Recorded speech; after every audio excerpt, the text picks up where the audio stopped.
France Culture, Olivia Gesbert, bienvenue au club.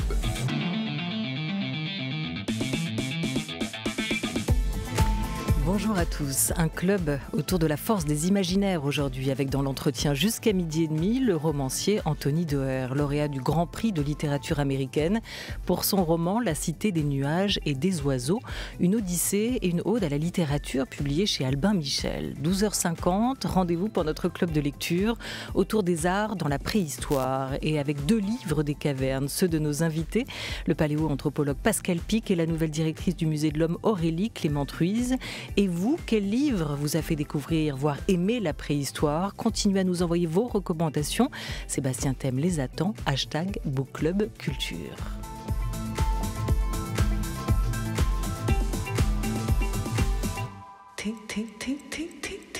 Une émission programmée par Henri Leblanc, préparée par Didier Pinault. À la réalisation aujourd'hui, Camille Maty et Nicolas Delmas à la technique. Un livre, ou plutôt une odyssée de Constantinople au XVe siècle jusqu'à l'avenir de l'humanité.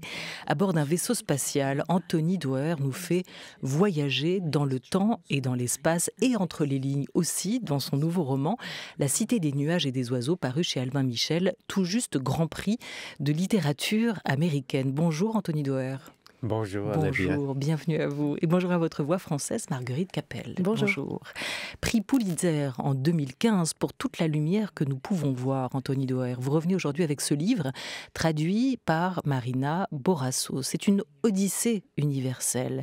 Mais qu'est-ce qui en fait, à vos yeux, un roman américain ? Outre le fait que l'auteur, vous, soyez américain, puisque vous êtes maintenant Grand Prix de littérature américaine. Qu'est-ce qui en fait pour vous un roman typiquement américain ?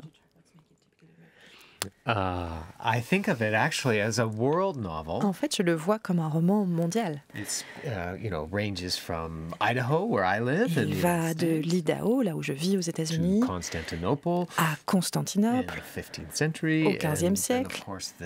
Et puis, bien sûr, dans cet environnement très confiné, très étrange de réalité virtuelle à bord d'une navette spatiale dans l'avenir. But perhaps what makes it particularly American for me is Mais peut-être que ce qui rend ce roman particulièrement américain à mes yeux, c'est que c'est un hommage aux bibliothèques. Quand j'étais petit, je pensais que les bibliothèques, c'était tout à fait normal. Je les tenais pour acquises. Ma mère m'y déposait avec mon frère très régulièrement. Elle enseignait les sciences et elle utilisait en fait la bibliothèque presque comme une garderie. Et en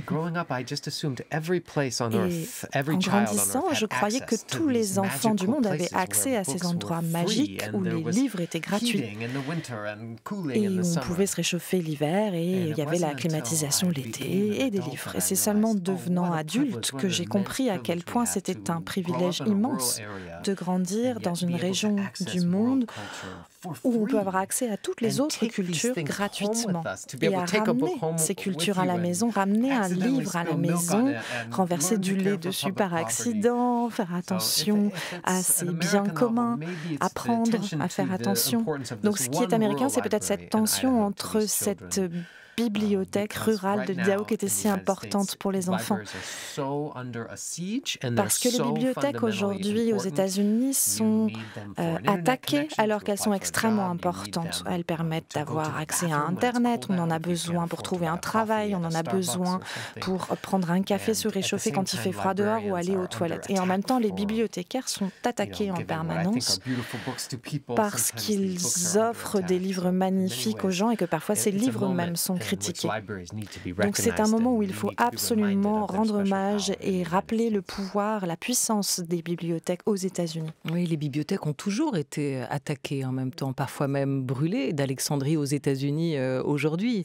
Ça a toujours été un lieu menacé, mais pourquoi ? Parce que c'est un lieu de savoir.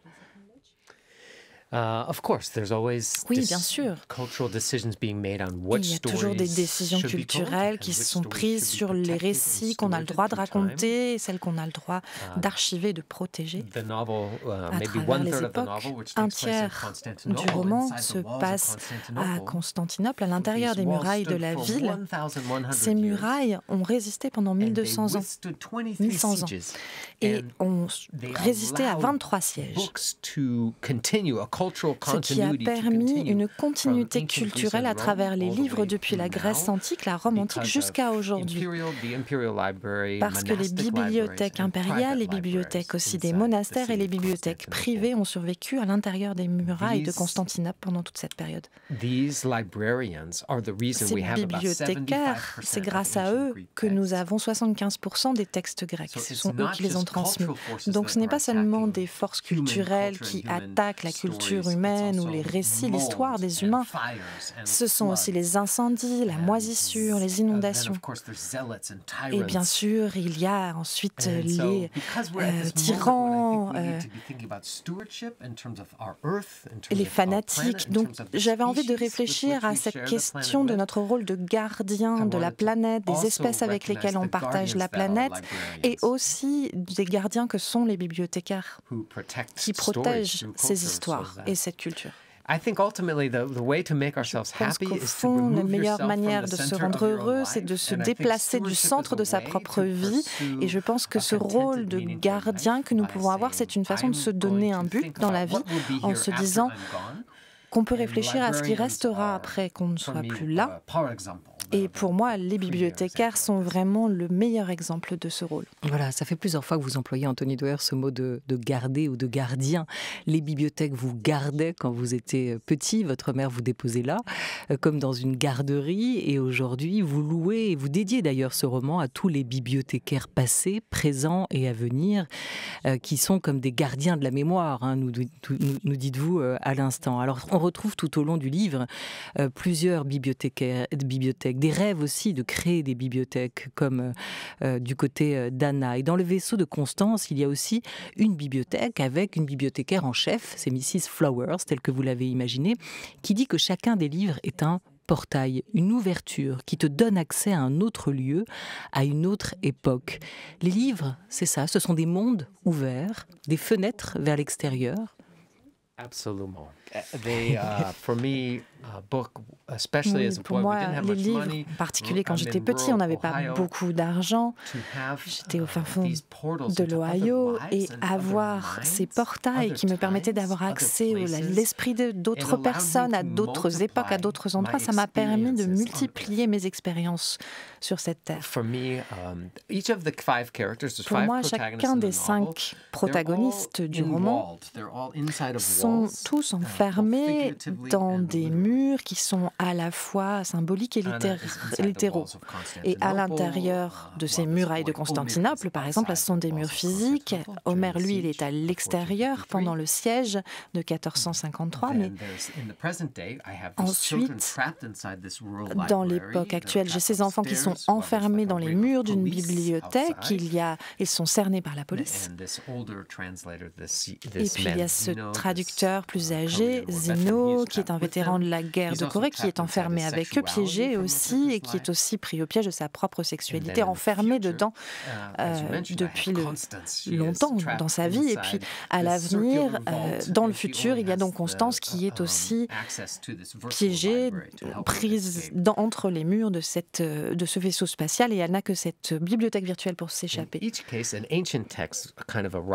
À chaque fois, un texte antique va débarquer dans leur vie et leur permettre de s'échapper et de franchir les murs qui restreignent leur vie. Et je crois que c'est ce que les livres m'ont permis de faire. Ils m'ont permis justement d'échapper aux murs de ma propre expérience, de mon propre crâne. Et je pense que ce roman est vraiment un projet humaniste parce que c'est une manière de dire que les livres nous permettent comme ça de franchir les murs, d'y échapper, d'échapper à ce qui nous enferme dans notre propre expérience, notre propre vécu, et ça nous permet de multiplier cette expérience. Voilà, et c'est peut-être aussi pour ça que c'est un roman américain. Vous avez finalement répondu à la question, Anthony Doerr, parce que c'est toute celle des imaginaires. D'où d'où regardent nos imaginaires. Et votre imaginaire à vous ne part peut-être pas exactement du même endroit que le nôtre, à nous, Européens. Vous êtes reparti de votre propre expérience, à la fois de lecteur, d'homme, d'américain, aussi pour projeter votre imaginaire et imaginer le monde du passé, le monde du présent et le monde du futur. I think you're right. Thank you. Oui, je pense que vous avez raison, merci. C'est une observation très juste, Olivia. Moi, je ne suis satisfait quand je lis un livre que s'il m'engage totalement et je m'y investis et me permet de vivre dans l'imaginaire de quelqu'un d'autre. Et en même temps, je vis ma propre vie et en même temps, j'écris un livre. Donc, j'ai toujours 3 vécus parallèles. Il y en a 2 qui s'appuient principalement sur l'imaginaire. Donc, je crois que je passe 2 tiers de ma vie éveillée à rêver, finalement. Alors, ce roman, La Cité des nuages et des oiseaux, Anthony Doerr, il suit 5 personnages à 3 époques différentes. C'est une vaste odyssée, on le racontait. Et d'ailleurs, beaucoup de vos personnages lisent et relisent l'Odyssée, qui est sûrement un des livres point de départ aussi de cette écriture. Vous l'avez conçu, comme vous venez de le raconter, en fait, comme un roman bibliothèque. On peut y piocher plein de références, mais surtout, au cœur de l'histoire, il y a un manuscrit de Diogène, La Cité des nuages et des oiseaux, c'est son nom, qui donne son titre à votre roman, 2000 ans plus tard, puisque Diogène a écrit à la fin du siècle de notre ère. Alors ce texte-là n'a pas réellement existé, mais l'auteur oui. Comment ce manuscrit fait-il, à vos yeux, le lien entre les époques ? Comment peut-il relier le passé, le présent et le futur ? Comment vous vous en êtes servi pour créer des ponts ? Oui. Alors,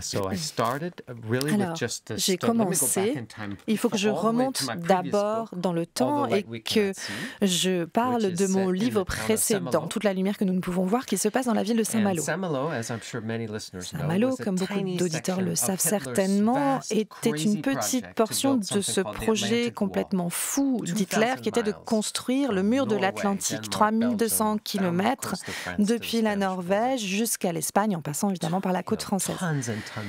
Des tonnes de béton et d'acier, des prisonniers qui ont travaillé sur ce mur.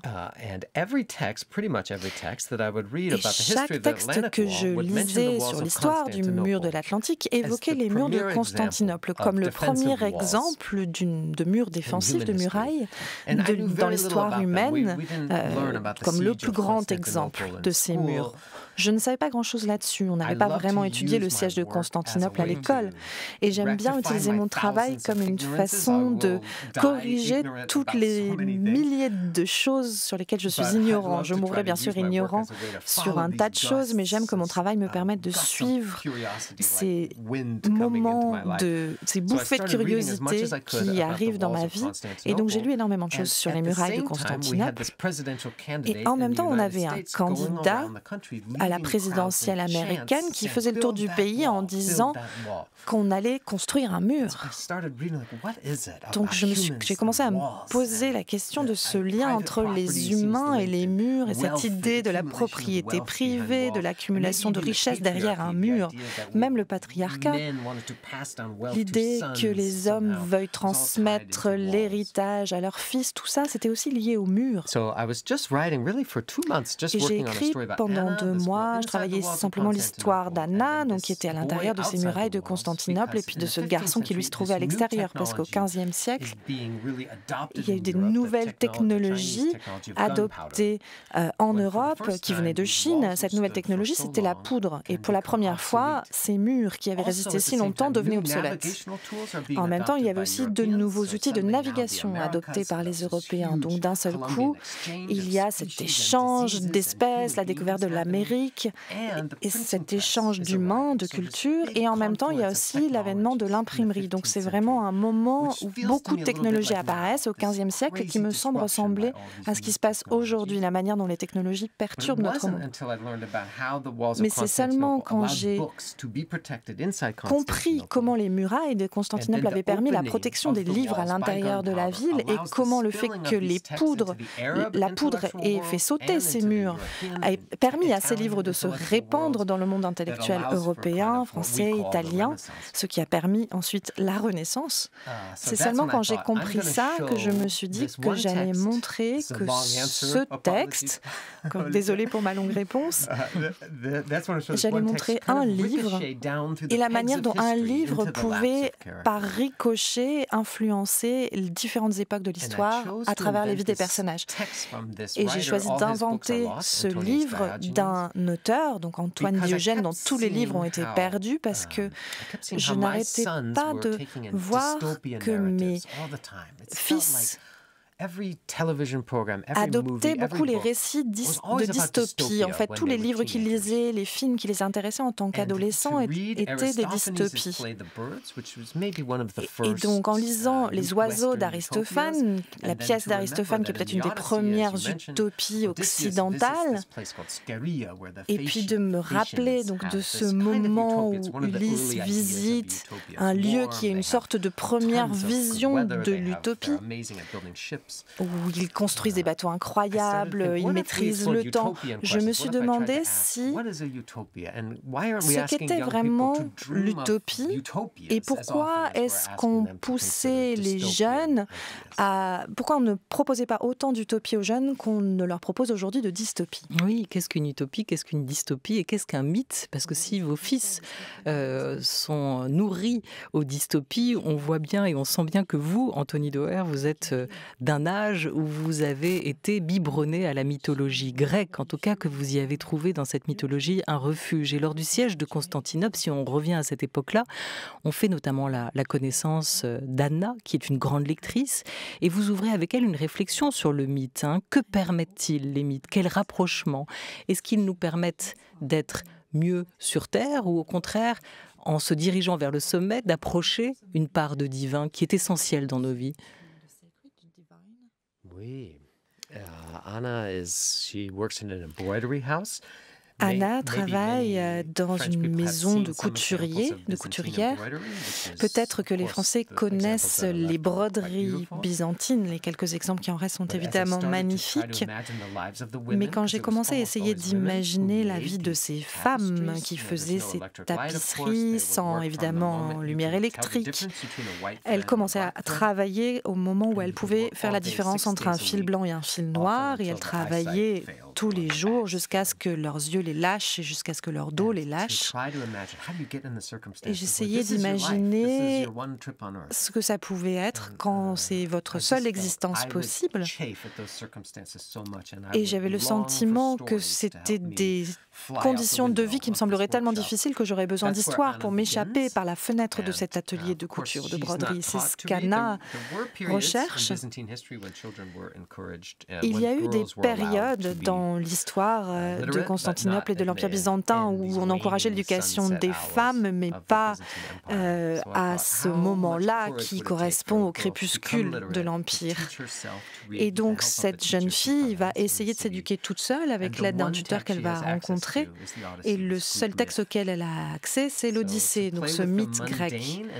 Et donc je voulais jouer sur ce lien entre la vie de tous les jours et le divin. Elle travaille, elle a ses mouches au-dessus de sa table et elle fait ses petits points minuscules de la taille d'un grain de riz à sa table de travail. Et en même temps, elle lit ces histoires de pays fabuleux et d'hommes à terre et de soleil qui brille toujours. Il y a quelque chose qui relève pour moi de l'âme de la littérature. La façon dont le verre brisé sur le bitume reflète les étoiles. Nous avons besoin de créer une musique qui pourra parler à ces étoiles. Eh bien justement, je vais vous faire écouter une musique qui invite à se souvenir. C'est Avishai Cohen sur France Culture, il est 12h20.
c'était Avishai Cohen avec ce titre Remembering. Avishai Cohen qui sera en concert le 8 décembre à Courbevoie, le 9 à l'Opéra de Vichy et le 10 en décembre toujours à Chénove. Bienvenue sur France Culture, bienvenue au club.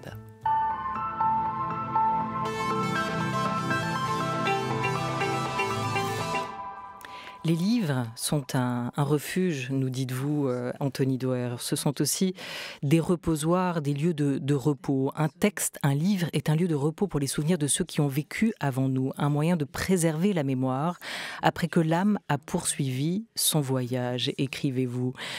Est-ce que vous pourriez nous ouvrir les portes de votre bibliothèque idéale de la même manière qu'Alberto Manguel remballait lui sa bibliothèque? Quel livre piocherait-on dans cette bibliothèque pour qu'elle soit complète? Est-ce que c'est une bibliothèque imaginaire? Tout ce que je peux vous voir voulez. tous les livres que je veux? Je vais commencer par dire que ma bibliothèque contiendra énormément de ces livres qui ont été perdus dans l'histoire. Nous n'avons qu'un tiers des textes d'Aristophane. Je ne sais pas si vous connaissez la poétesse Sappho. On pense qu'elle a écrit 10 000 vers et nous n'en avons qu'environ 650. Donc il y aurait toute une aile dédiée aux poèmes de Sappho. Euripide, nous n'avons que 19 pièces alors qu'il en a écrit 90. Échille, nous n'en avons que 7 sur 90, donc nous aurons toutes ces pièces. Il y a un auteur qui s'appelait Callimachus, qui était l'un des premiers bibliothécaires d'Alexandrie. Nous pensons qu'il a écrit 800 livres.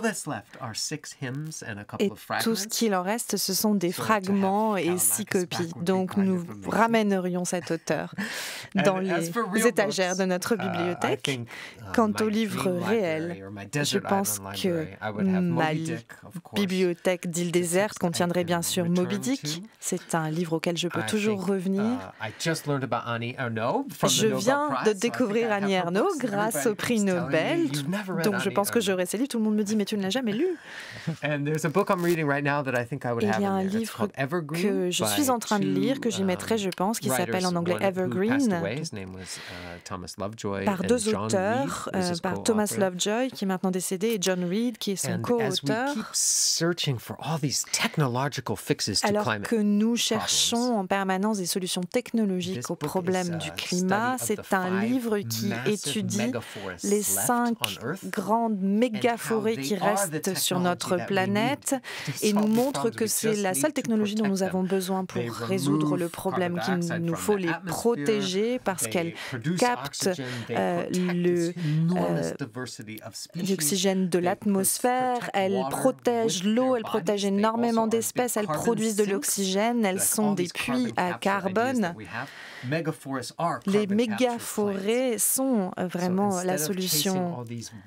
Donc plutôt que de courir après ces technologies fantastiques de la Cité des nuages et des oiseaux, ce livre m'a permis de comprendre que si nous pouvions préserver les montagnes, les forêts de Sibérie, des États-Unis, de l'Amazonie, d'Indonésie, c'est sans doute la technologie la plus importante qu'il nous faut avoir à disposition. Alors j'imagine que si vous lisez Annie Ernaux, vous ne la lirez pas en français dans le texte, mais traduite à cet effet aux États-Unis. Est-ce que votre livre, ce Babel littéraire que vous nous offrez là, est aussi un éloge de la traduction, dans le sens où il permet à l'universel de vivre dans toute sa diversité et dans toute sa complexité? Oui, et merci d'avoir mentionné Marina au début de l'interview. Zeno, un personnage dont on n'a pas encore trop parlé, est en fait le traducteur de l'histoire. Anna est la découvreuse de ce livre ancien. Homer va en être le protecteur, mais Zeno, son rôle, c'est celui de traducteur. Il est un conduit qui permet de donner vie, de donner chair à ces mots anciens. Dans mon expérience, dans mon histoire, je n'ai pas lu beaucoup de littérature grecque à l'école. On avait des traductions anciennes de l'Odyssée qui nous paraissaient assez sèches et poussiéreuses et assez ennuyeuses. il ne m'est pas venu jusqu'à la fin de la trentaine l'idée de revenir et de relire l'Odyssée. Et il y a une traduction actuelle de Emily Wilson, aujourd'hui aux États-Unis, l'une des premières femmes à avoir traduit l'Odyssée, c'est elle, qui est une traduction moderne, qui est pleine de vie, pleine de couleurs, pleine de mouvements et de vie, d'énergie. Et on peut vraiment le lire page à page. On a envie de découvrir tout ce qui se passe, quand bien même on connaît déjà l'histoire. Et ça m'a rappelé le pouvoir d'un bon traducteur, d'une bonne traductrice pour montrer quelque chose qui ressemblait finalement à un épisode de Netflix dans lequel on arrive dans un bar et puis on s'ennuie et un barde vient vous raconter des histoires et puis vous courez en fait écouter ce qu'il a à vous raconter. Et je pense que c'est ça que fait un bon traducteur, une bonne traductrice, c'est vous faire sentir justement toute l'énergie, toute la sueur vivante de ces histoires. Voilà, c'est le pouvoir des mots, comme le dit Rex aussi à Zeno dans ce livre que vous signez, Anthony Doerr. Je rappelle son titre, La cité des nuages et des oiseaux. C'est une ode, un éloge aussi de la littérature, parce que les livres meurent de la même manière que les humains, écrivez-vous. Ils succombent aux incendies et aux inondations, à la morsure des vers ou aux caprices des tyrans. Si personne ne se soucie de les conserver, ils disparaissent de ce monde, et quand le livre disparaît, la mémoire connaît une seconde mort. Vous êtes un gardien de la mémoire, un gardien des livres, et ce roman en témoigne. Merci beaucoup à vous, Anthony Doerr, et merci à Marguerite Capelle pour sa traduction. Merci mille fois. Merci à vous.